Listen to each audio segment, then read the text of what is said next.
അപ്പോൾ ആദ്യം തന്നെ ഒരു കാര്യം, ഇത് പ്രൊമോഷനോ കൊളാബോ കാര്യങ്ങളൊന്നും അല്ല കേട്ടോ. ഞാൻ കഴിഞ്ഞൊരു വീഡിയോ ഇട്ടപ്പോൾ എന്താണ് പ്രൊമോഷനാണ് കൊളാബാണ് അത് പറഞ്ഞില്ല ഇത് പറഞ്ഞില്ല എന്നൊക്കെ ഒരു കമൻറ്റ് ഞാൻ കണ്ട്. സംഭവം നമ്മളതിനുള്ള വലിയ റീച്ചും കാര്യങ്ങളൊന്നും ഇല്ല. നമുക്ക് ഇങ്ങനെ വീഡിയോകളിൽ ഇങ്ങനെ തട്ടിക്കൂട്ടി സെറ്റപ്പ് ഇട്ടിട്ട് പോകണമെന്നുള്ളൂ. ഭാവിയിൽ പ്രൊമോഷൻ ചെയ്യാനുള്ള സെറ്റപ്പ് ഉണ്ടാവട്ടെ, അപ്പോൾ നമുക്ക് നോക്കാം. അപ്പോൾ എന്തായാലും നമുക്ക് കാര്യത്തേക്ക് വരാം. ഞാൻ അങ്ങനെ തൃശ്ശൂർ കൊടകര പോയി വരുന്ന സമയത്ത് കണ്ടൊരു സെറ്റപ്പ് ഉണ്ടാകും. ഫസ്റ്റ് ടൈം തന്നെയാണ് ഈ സാധനം കാണുന്നത്. ഞാൻ ആദ്യമായിട്ട് കാണും. അപ്പോൾ ഒരു കൗതുകത്തിന് വീഡിയോ എടുത്തുന്നുള്ളൂ. അപ്പോൾ ഇതുപോലെ തന്നെ ഫ്രഷ് ജ്യൂസൊക്കെ അടിച്ച് സെറ്റാക്കി വെച്ചിരിക്കേണ്ട, നമുക്ക് സെലക്ട് ചെയ്തിട്ട് എടുത്താൽ മാത്രം മതി. സാധാരണഗതിയിൽ നമ്മളൊരു ഷോപ്പിൽ പോയി കഴിഞ്ഞാൽ നമുക്ക് സാധനം സെലക്ട് ചെയ്ത് കുറച്ച് ടൈം എടുക്കും. അതിൻ്റെ ഒന്നും ആവശ്യമില്ല. ഇത് പേരക്ക, മുന്തിരി, പൈനാപ്പിൾ മിക്സഡ് സാധനങ്ങളൊക്കെ സെറ്റാക്കി വെച്ചിരിക്കും. അപ്പോൾ ഞാനൊരു മിക്സറാണ് പറഞ്ഞത്. ഇതാണ് മുതൽ. സംഭവം കിട്ടില്ല ടേസ്റ്റ് ഉണ്ടാവും. 90 രൂപയാണ് റേറ്റ് വരുന്നത്. പക്ഷേ ആ പൈസക്കുള്ള മുതലുണ്ടത്. നമുക്ക് ആ കുടിക്കുമ്പോണ്ടല്ലോ പ്രത്യേകം തരം ഒരു ഫ്ലേവറാണ് അതിന് കിട്ടുക. എന്തായാലും മസ്റ്റ് ട്രൈ ആയിട്ടാണ് ഈ സാധനം.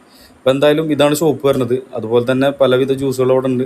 അപ്പോൾ എന്തായാലും ഇതിൻ്റെ ലൊക്കേഷൻ വരുന്നത് എവിടെ വെച്ചാൽ നമ്മൾ കൊടകരയിൽ നിന്ന് തൃശ്ശൂർ പോകുമ്പോൾ സർവീസ് റോഡ് അതിൻ്റെ തൊട്ട ലെഫ്റ്റ് സൈഡിൽ ഇട്ടാം. അപ്പോൾ എന്തായാലും കഴിച്ചവരൊക്കെ ഉണ്ടെങ്കിൽ ഒന്ന് കമൻറ്റ് ചെയ്യും. ഇല്ലാത്തൊരു ട്രൈ ചെയ്യട്ടോ അടുത്തെല്ലാം.